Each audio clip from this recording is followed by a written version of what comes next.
Welcome and good morning, afternoon, evening, everyone, depending on what time it is for you. I apologize for the slight delay. We were having some audio issues, but I think we've got them all cleared up. I'm Hannah Shea, World Law Group's Manager of Communications and Network Development. Thank you so much for joining us on today's webinar about the vaping health controversy. Before we jump into the topic, I wanted to give a quick overview of World Law Group for those of you who may not be familiar with the network. We are a leading network of independent law firms across the globe with 59 member firms, more than 18,000 lawyers in our network across 89 countries and in more than 400 offices. We collaborate globally in 16 practice and industry groups, and in 2018 shared more than 2,900 referrals among our member firms. World Law Group is ranked one of a few elite law firm networks according to Chambers and Partners, which is one of the most renowned legal directories in the world. World Law Group member firm lawyers are qualified, trusted advisors. The network's invitation-only membership policy ensures our member firms are of the caliber that other member firms and their clients expect and deserve. Our member firms have developed close relationships and have an in-depth knowledge of each other's capabilities and experience, resulting in a lasting trust built among our carefully selected World Law Group members. Our member firms know that they are referring their valued clients to well-known, highly capable, and trusted colleagues when working with other World Law Group member firms. We offer global coverage and local expertise. World Law Group provides immediate access to the expertise of legal professionals in major business centers worldwide via a single phone call to any one of our member firms. Our members are deeply established and respected firms in their markets with in-depth knowledge of the local business community, customs, and culture. With consistent and experienced teams that understand how to work together seamlessly and marshal the exact expertise and resources required to meet a client's needs, our client service is seamless. I think I might be getting an echo. As I previously mentioned, our members work as a team on thousands of client matters per year with a guaranteed 24-hour response time. We've developed the kind of cohesive approach that many multinational firms would envy and that many clients have learned to appreciate. For more information on our network, feel free to visit our website at theworldlawgroup.com. Now let's get into the webinar. I'm going to hand this over to our moderator to introduce our speakers and get us started. A quick note about Q&A, we will offer Q&A at the end of the presentation. However, to avoid talking over one another as we have many folks dialed into this webinar, I ask that you please type in your questions via the chat feature at the bottom of your GoToWebinar toolbar. Our moderator will see these questions and will ask them to the panelists. So without further ado, I introduce you to Josh Ashby of Lane Powell. Good morning, everyone. Thank you, Hannah. And I'm an attorney at Lane Powell, based in the Seattle office. This morning we have four panelists. Stephen Stein is an experienced cannabis attorney with Greenberg Glusker in the Los Angeles, California office. We have Stephanie Savage from Miller & Martin in Chattanooga, Tennessee. We have Pilar French, also here with Lane Powell in our Seattle office. And we have Nicholas Greger calling in from Hamburg, Germany this morning. So as everyone knows, vaping has been a high-profile issue related to cannabis. And as one attorney I put it recently, she said, well, from the first time, I've started practicing cannabis all the way back to 2012, she said, I think the sky may be falling for the first time. I don't know that that is, in fact, completely accurate, but I think some people are worried that things could go sideways here in a hurry. So we're going to talk a little bit more about some of the legal issues related to vaping this morning. And we're going to start with Stephen and some of the vaping issues in California. Great. Thanks, Josh, and thanks, Hannah, and everyone who's joined.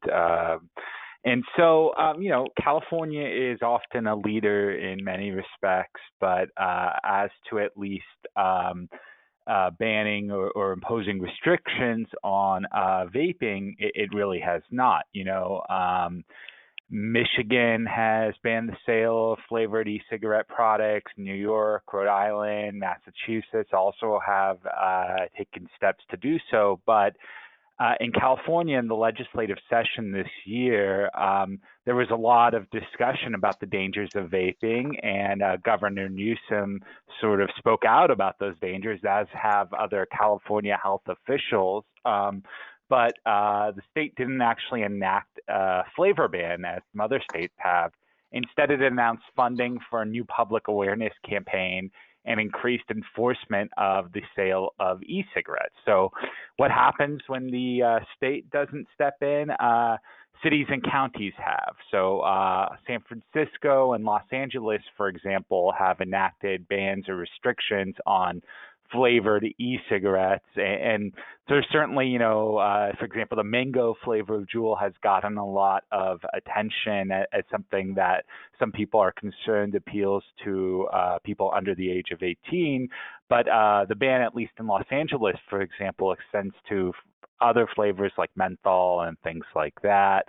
And so now we're up to about 50 California jurisdictions prohibiting or restricting the sale of flavored tobacco products, or at least are considering such ordinances. And so Los Angeles, like I said, voted in late September to do this, and California has taken other actions in the absence of a statewide ban, and one of those is suing Juul. So Juul is, as you all might know, is really sort of the largest brand company in the space.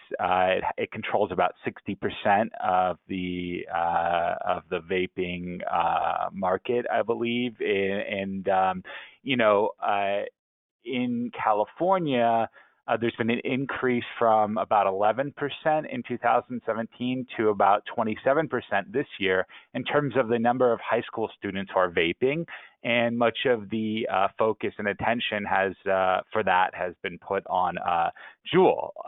And so California has filed a lawsuit basically saying that Juul has, through using flavors like mango and through its advertising, certainly back in 2017, targeted and appealed to minors in a way that is improper. And there's, the counterpoint to that, as Juul and others have noted, is that, this vaping is that smoking cigarettes is a lot more dangerous than vaping, and that people transitioning from cigarettes to vaping, it's better for them than not. And so it'll be interesting to see where that litigation goes. And as you all know, probably, Juul now has taken steps to really limit its marketing to adults and to stop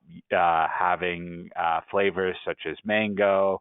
And it has big warning labels on its packages now. But in California's view, the damage has been done.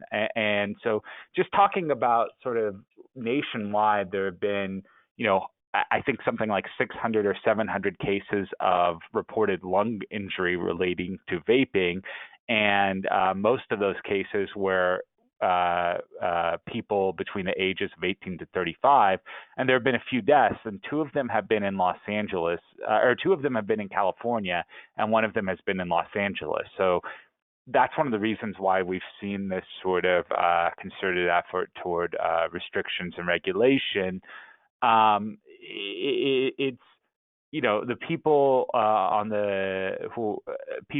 at Juul and others have said that these are the result of black market vapes and people adding, not Juul, but people adding inappropriate additives or not sort of doing the necessary safeguards and testing for the product. But even if that's true, this sort of health scare and these lung injuries have resulted in essentially greater scrutiny for the industry as a whole. And so one thing I want to talk about is how that affects some of the clients that we represent. And so, we represent a lot of companies in the cannabis space, and also we represent cannabis adjacent companies. And so how is this affecting them, and how do you minimize the risk?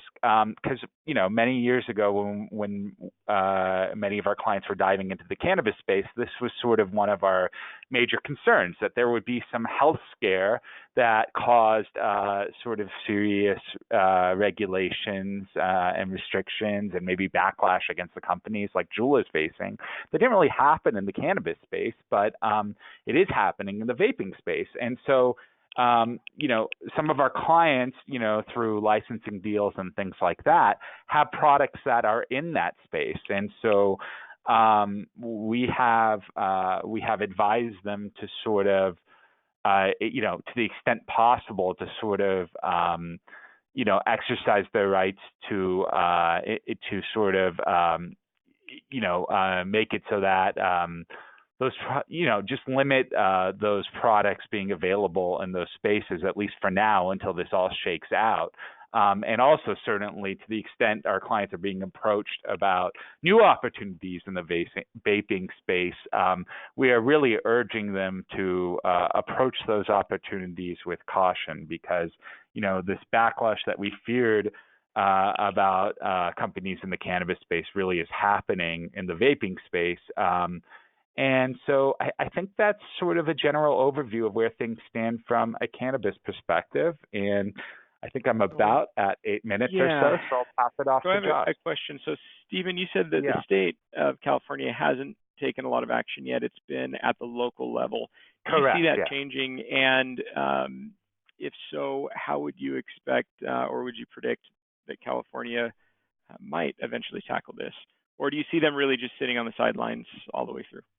Yeah, it's a great question, and a lot of this, right, is a function of timing. So sort of this backlash, this sort of these concerns about the health relating to vaping really started sort of around the same time as the California legislative session was taking place. And so there wasn't sort of, I think, a concerted effort on behalf of people against vaping, or company, nonprofits or whatever, against vaping, to sort of lobby California legislators, whereas the vaping and tobacco companies were sort of on the point there. And so I think that if things continue the way they are in terms of the scary stories we're seeing about vaping and things like that, and if there's organization among the parties that are concerned about this, then there's a very good chance that there could be a statewide action,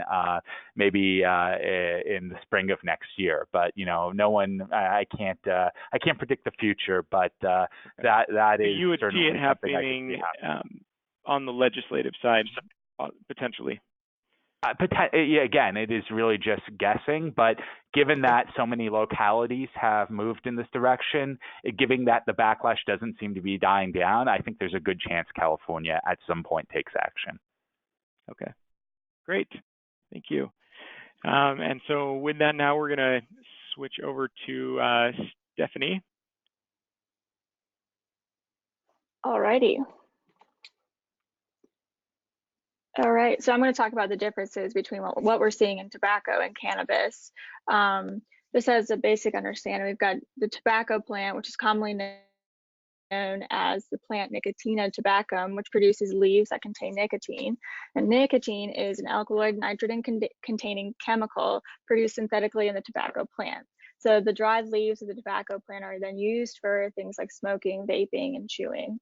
And then we've got the cannabis plant, which in the United States is under the Controlled Substances Act, is defined as all parts of the cannabis sativa L plant, whether growing or not, the seeds thereof, the resin extracted therefrom, and any part of the plant, and every compound, manufactured, salt, derivative, mixture, or preparation of such plant at seeds and resins. After the enactment of the 2018 Farm Bill, we know that now is containing a greater amount of, or greater than 0.3% delta-9 THC on a dry weight basis. And also it accepts that does not include the stock fiber produced or fiber produced from the stalks of that plant. Many states have obviously legalized recreational medicinal use of marijuana, which is why you see why we're discussing the differences of vaping with respect to tobacco and cannabis. And with the cannabis plant, the dry leaves of the plant are used for recreational medicinal smoking, vaping,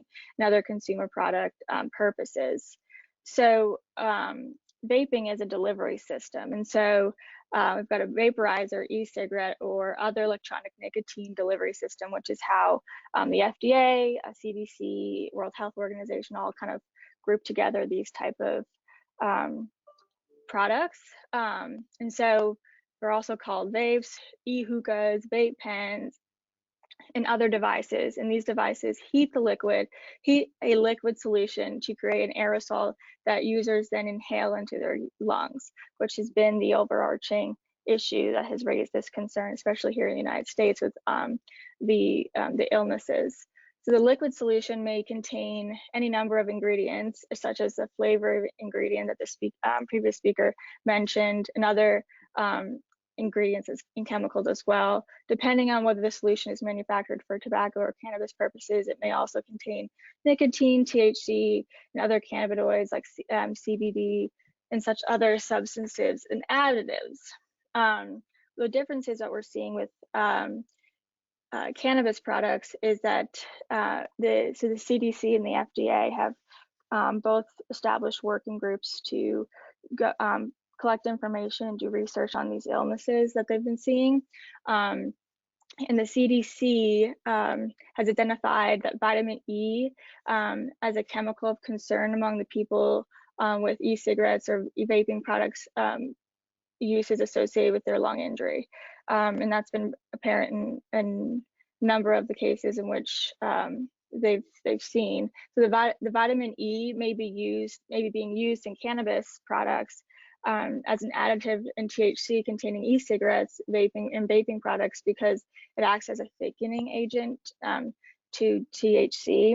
And so the risk here is that usually vitamin E does not cause harm to ingest orally as a supplement or applied transdermally to the skin. However, when it's inhaled, there's research that suggests that vitamin E may interfere with normal lung functioning, and that's what we've seen in some of these cases across the United States.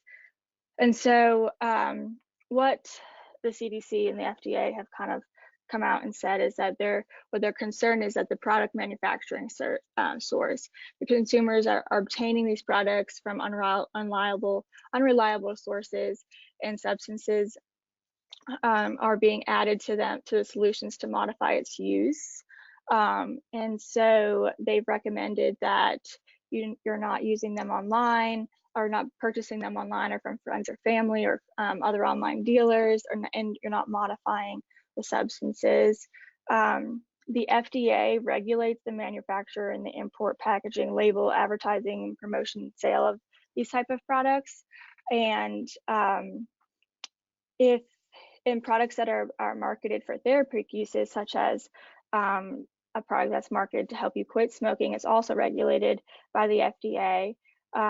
And if you are making and modifying, mixing any of the solution or remanufacturing the product, you might be classified as a manufacturer of these products. And so because these products have been able to people are changing the solutions in them or adding different ingredients that have not conducted thorough research into the effects on the body, which is why we're seeing some of the differences between the cannabis vaping and the tobacco vaping products.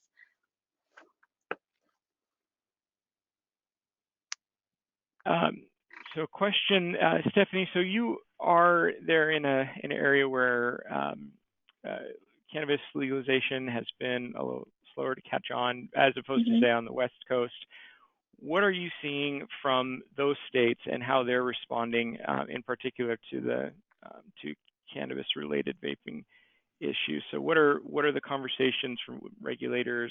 Are they talking about taking action? If it's already illegal in that state, what are they doing?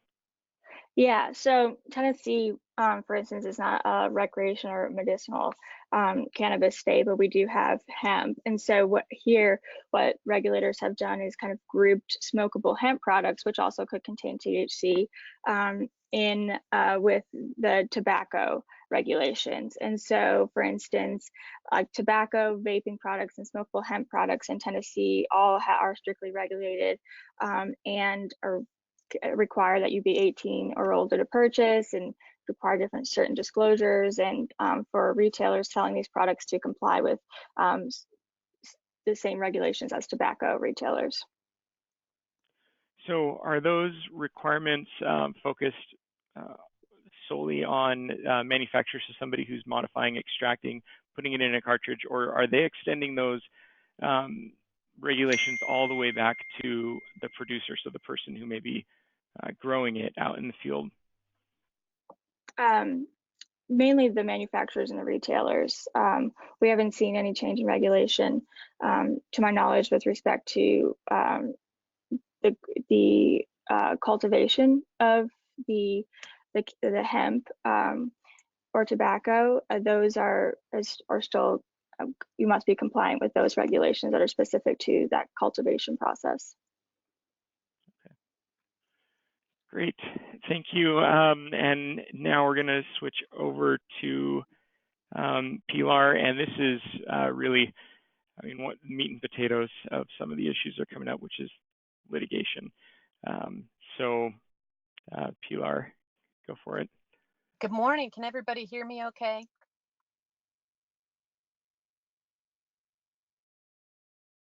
I don't think anybody can respond because everyone's on listen mode. I can hear you. Okay. I'll tell you I can hear you, and hopefully everyone else can.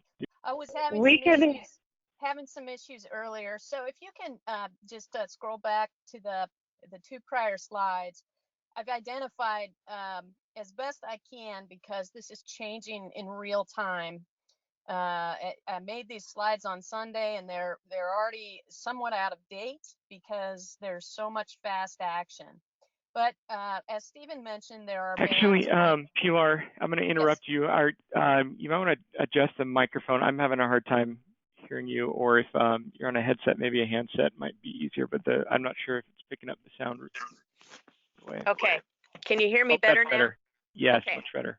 Okay, so these slides are changing in real time. So far, we've got 15 states that are either restricting or banning vape products.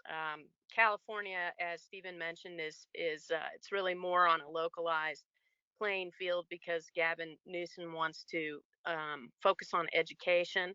Iowa is another state that is focusing on education as opposed to an all-and-out ban. There are the bans are interesting, and it has been proactive litigation concerning the ban in Massachusetts, Michigan, Montana, Oregon, and Washington. And that proactive litigation has, at least insofar as Oregon and Washington I'm aware, has been filed by trade organizations that are coming forward on behalf of retailers, explaining that a blanket ban will essentially put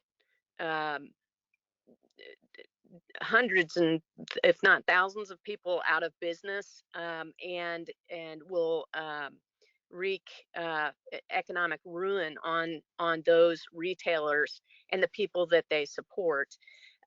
In Michigan, Massachusetts, and Montana, those challenges, they're brought by what's called a preliminary injunction motion. That those challenges have been successful to require the government to tailor the ban so that it focuses on what the problem is. It also was successful in Oregon just last week. The governor tried to have a somewhat blanket ban, and the trial court and then the Court of Appeals on an expedited emergency basis decided that no, the ban is too broad and you can't do it. Now, Washington is a little bit different. Washington is the first state of which we're aware where the trial court declined to strike down the ban, and that happened 6 days ago. There's a hearing on November 25th that we'll want to keep track of, because that's when the parties will present the order on the trial court's decision, and we'll find out what will happen next.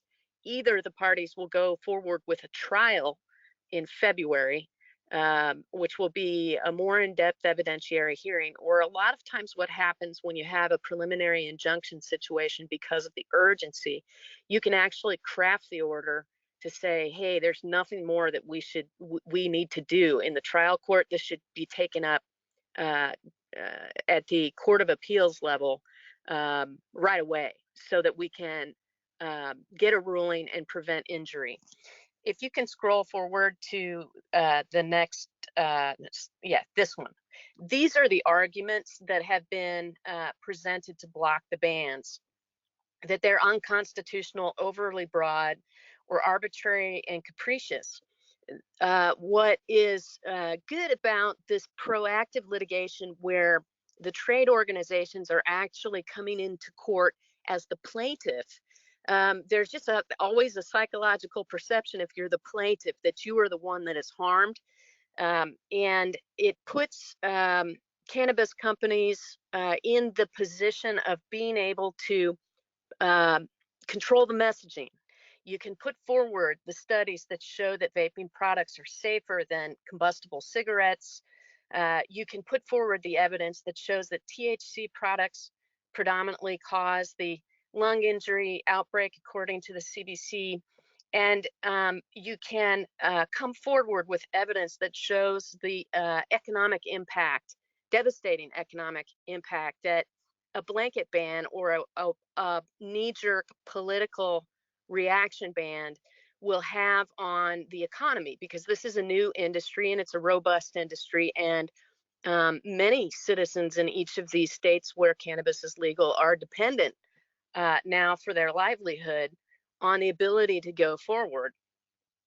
In addition, the bans may violate commercial speech. It's a free speech right. So that's another constitutional argument that cannabis companies, vaping companies can bring forward. Now, with regard to this case in the state of Washington, what are the next steps?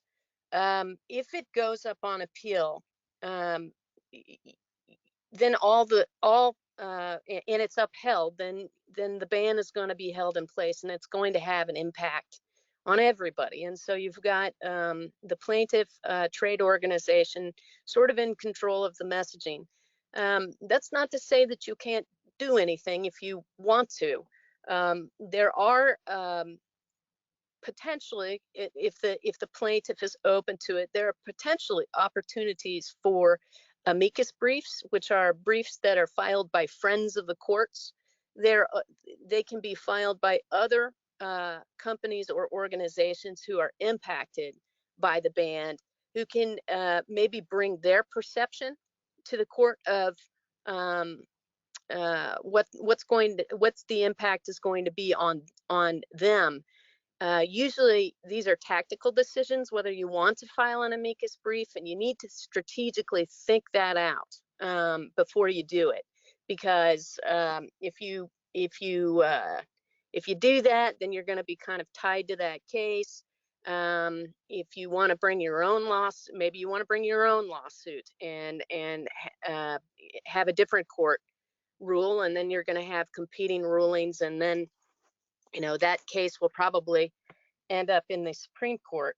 So those are things that you can do proactively, that you want to think about, and we can certainly help you do that if you want to talk about it offline.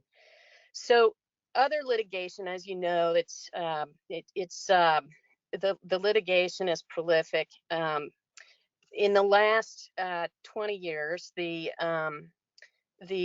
government has become emboldened with the kinds of lawsuits that it brings, and it's probably born out of the mortgage crisis, at least from my perspective.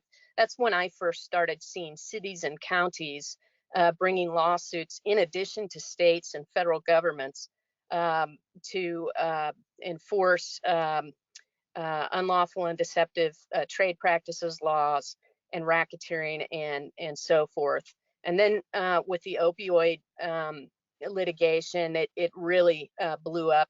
And now you've got cities, counties, Indian nations, every entity you can possibly think of, in addition to states, suing over opioid litigation. And it's become quite an interesting issue legally, because the states are actually at odds with the municipalities that have filed lawsuits, saying that they are the only ones that should be able to bring those lawsuits, not cities and counties. And now with this vaping controversy, you even see school districts and district attorneys suing, and there will be litigation over whether those entities are properly the proper plaintiffs. And so there's an opportunity there to maybe take advantage of the fact that some of these governmental entities are at odds with each other. Another point in the litigation is the Breja versus Juul case, which was just filed last week by a disgruntled employee, claiming that he was wrongfully terminated for blowing the whistle, trying to stop Juul from selling contaminated flavored nicotine pods. Of course, Juul will have a different perception on that, and defending that case will be important because, as we know from the mortgage crisis litigation, when whistleblowers came out of the woodworks, former employees of the banks, they often tried to plaintiffs' attorneys often tried to leverage those cases to support new cases that they could bring. So proactive solutions. In my opinion, as a litigator, the industry is already taking a positive approach by trying to curb these bans and seeking the injunctions, because it gives you a chance to control the messaging, and these trade organizations have actually had some success. And I noted yesterday that President Trump announced that he was not going to impose a federal ban, that he needed more time to look at it. And in my view of the situation, that is a politician looking at the lay of the land and realizing that it's not as simple as one thinks, and that there could be political fallout, and governing by politics is not always the way that you want to go, because of the economic impact that a ban could have. Another proactive solution that companies want to look at is engaging crisis management and PR experts. They're probably already engaged, but we often use crisis management techniques and PR experts in high-profile politically charged cases in tandem with our litigation strategy, because our clients can push a message, and the message that cannabis wants to foment is that you want to focus on science-based regulations. You want to follow the science. You also want to talk about the positive effects of vaping. And because the industry has been exposed to this frenzy, repeating that message will be important. And so considering hiring PR experts to help you with the messaging, and crisis management experts to help you get ahead is a good idea. It takes about 17 minutes for 17 seconds for a Twitter post to go viral. So when you think about that technology and the impact that it can have on an industry, it's good to talk to experts that can assist you with that.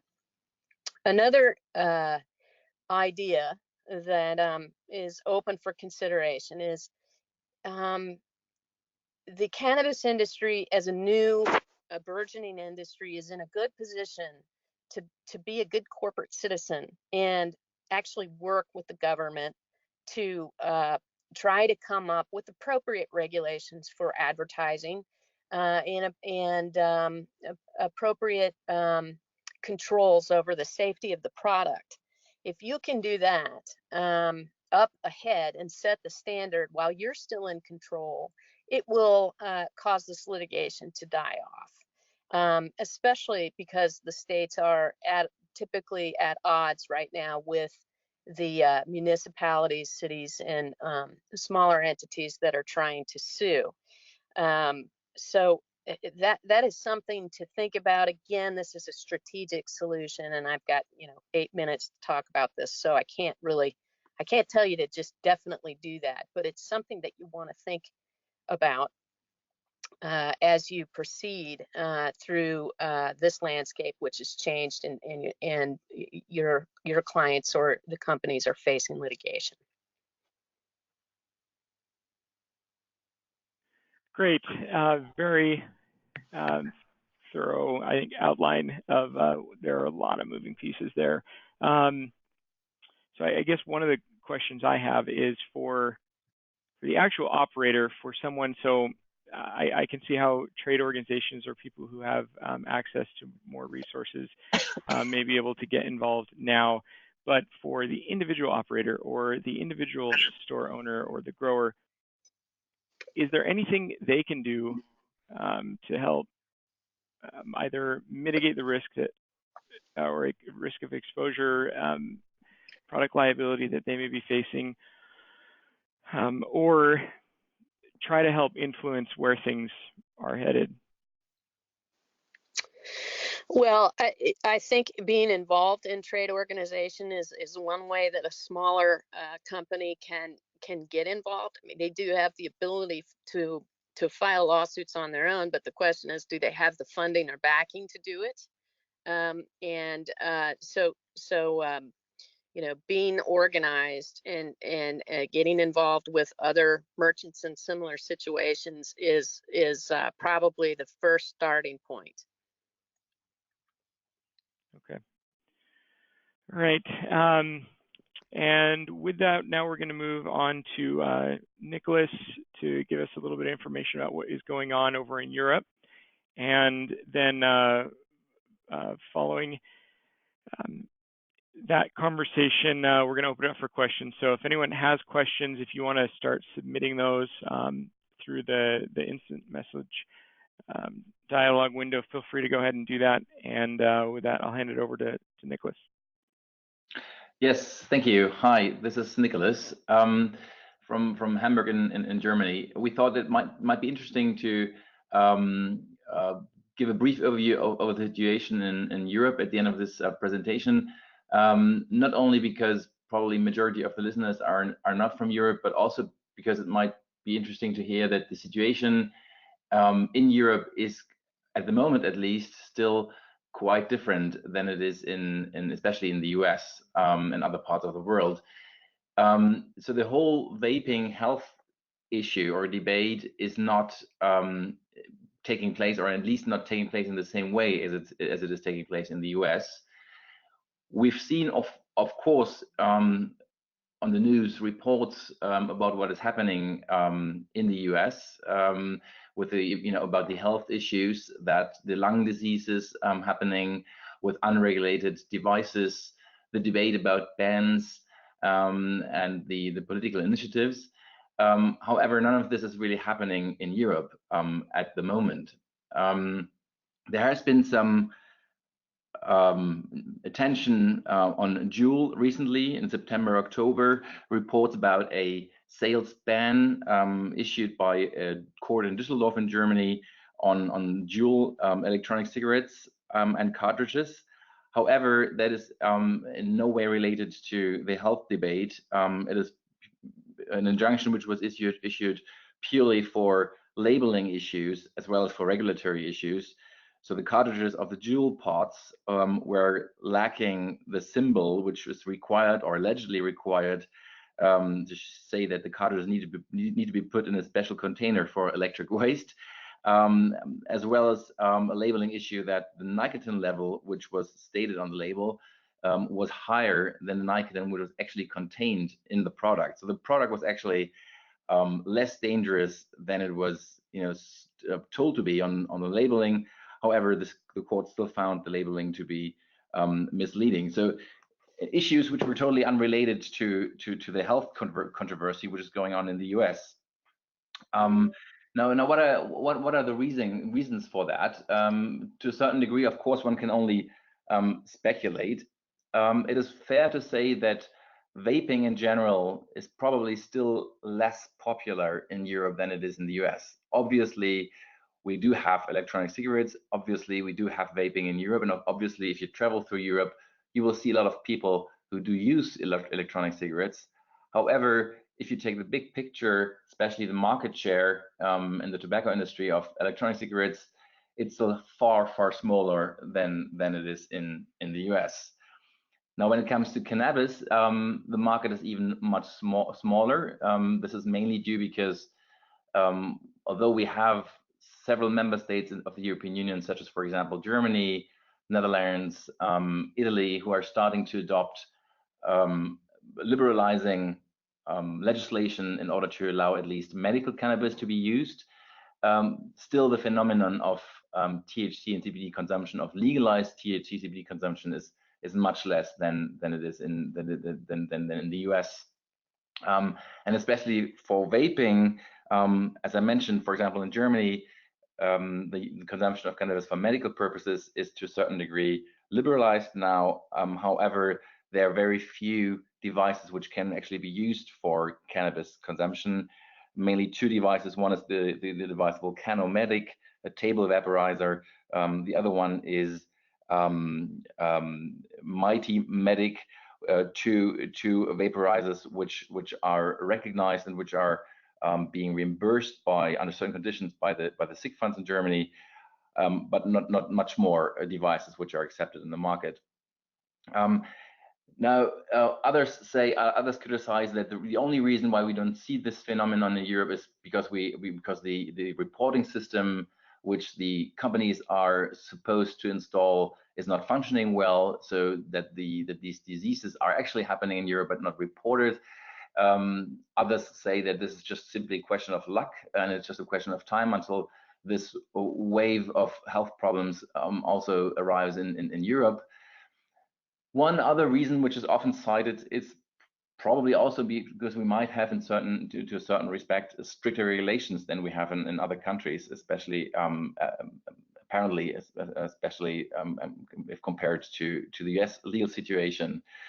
So this is why I wanted to quickly shed some light on the legal regulatory situation for vaporizers and for cannabis and vaporizers in Europe.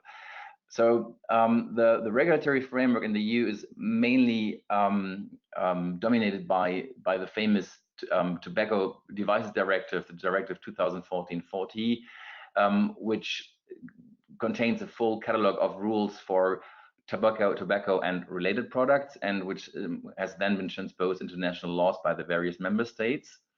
And with regard to e-cigarettes or vaporizers, the most important provision is Article 20, which contains a catalog of quite strict rules. It does not contain a requirement to obtain a marketing authorization or to be able to put a vaporizer or e-cigarette onto the market.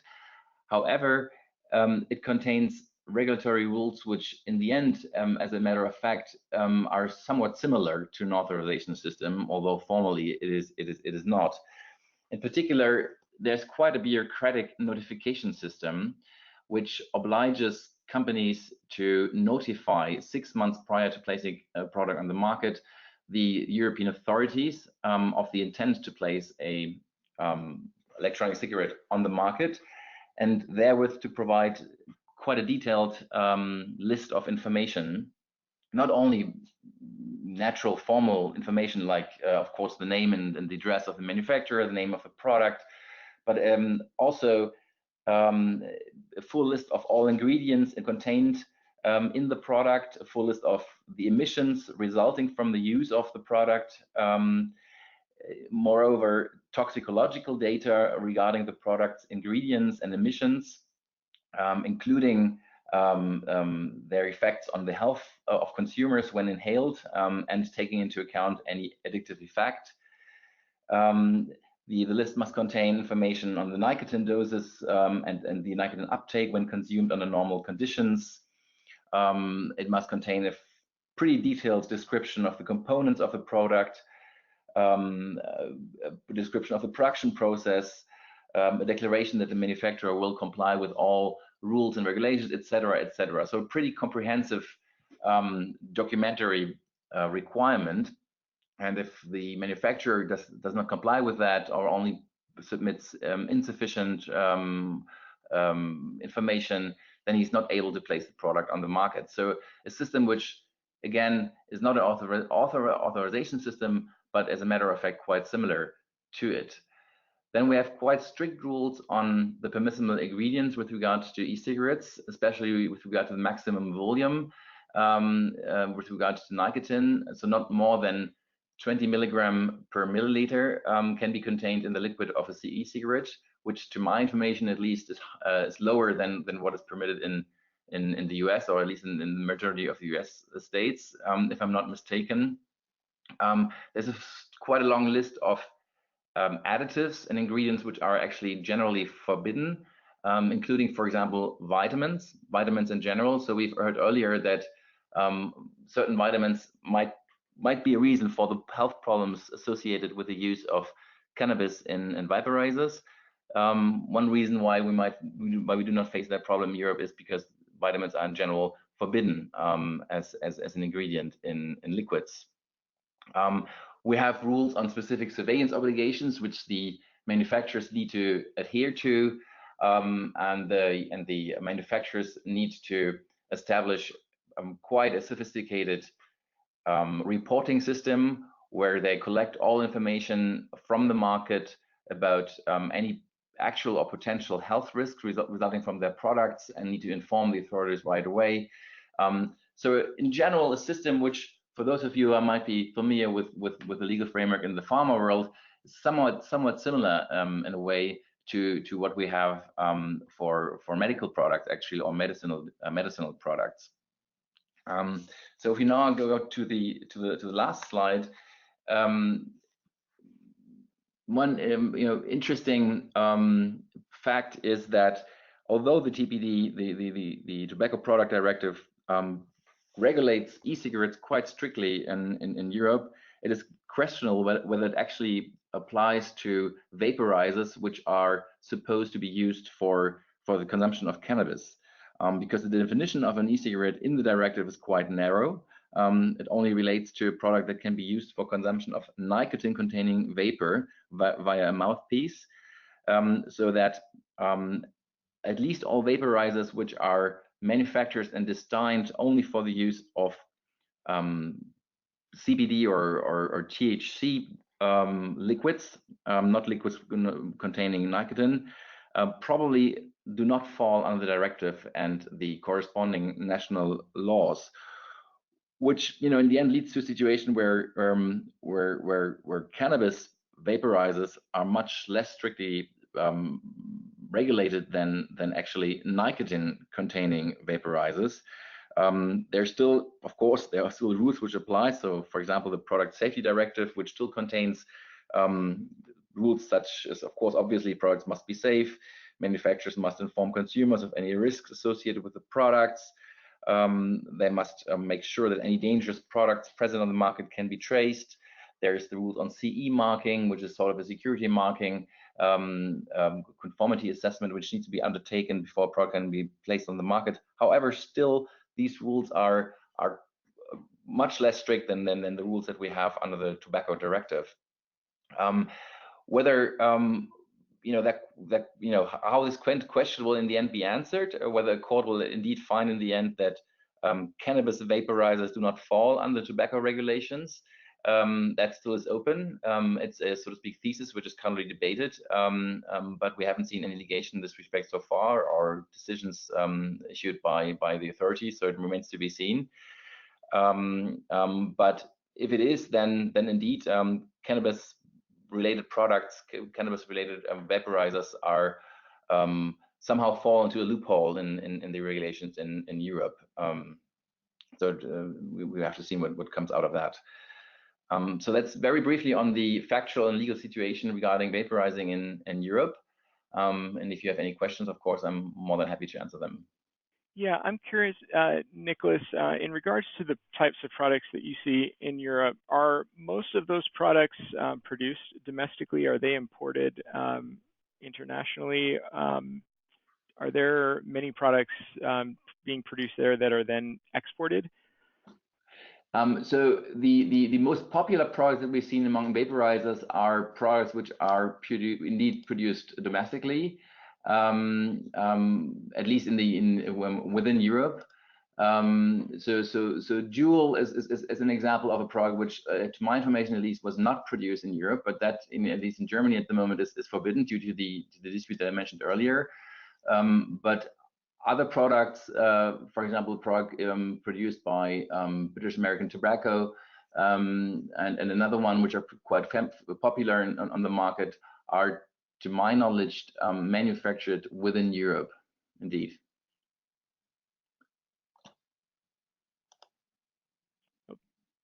Nicholas, are you there? I might have cut off mid-conversation. So can you still hear me? Yeah, I can hear you now. Oh, sorry, you didn't hear what I was saying. I apologize. So yeah, just that. Yeah, could you repeat that last part again? Yeah, so the two dominant products on the market, one of which is manufactured by British American Tobacco, are, to my information, produced on the European market, so are domestic products. Okay. All right. So that is the main body of our presentation.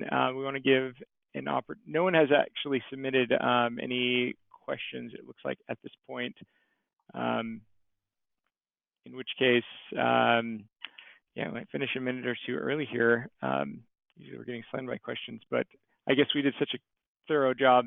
Presenters, all of you, such a thorough job that no questions anyone has at this point. I will turn then maybe to give the presenters a chance for follow-up if there are any additional thoughts that you'd like to add.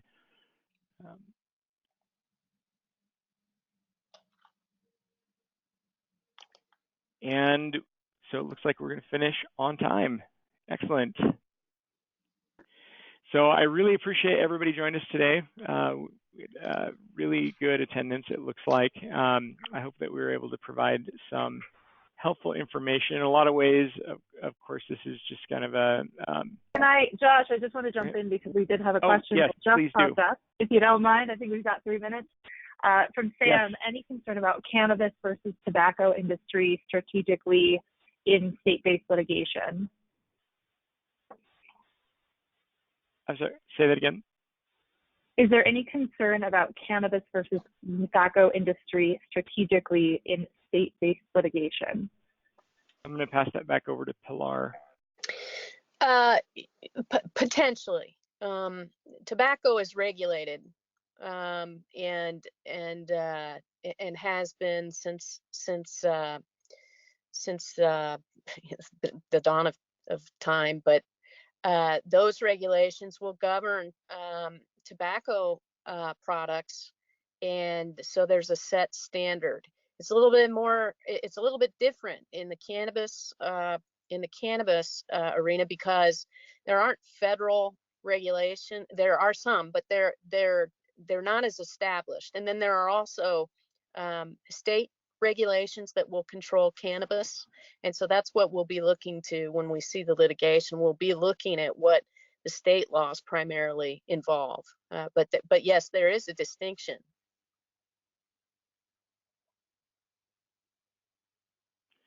And I also want to make sure to extend an invitation to anyone who does have additional questions or would like to have a follow-up conversation regarding any of these topics to, of course, feel free to reach out to any of the presenters or any other firm in your area that may be a member of the World Law Group. And with that, I'm going to pass it back to Hannah to wrap it up. Great. Thank you, Josh. And thank you again to our panelists and our moderator today for bringing this to us. And thank you, everyone, for attending. The Cannabis Group does have a guide coming out at the end of this year, so please stay tuned for that. We will send a follow-up email after this webinar is completed, and you can opt in to receive that guide when it is published. But thank you again to our moderators, our panelists, and to everyone for attending today.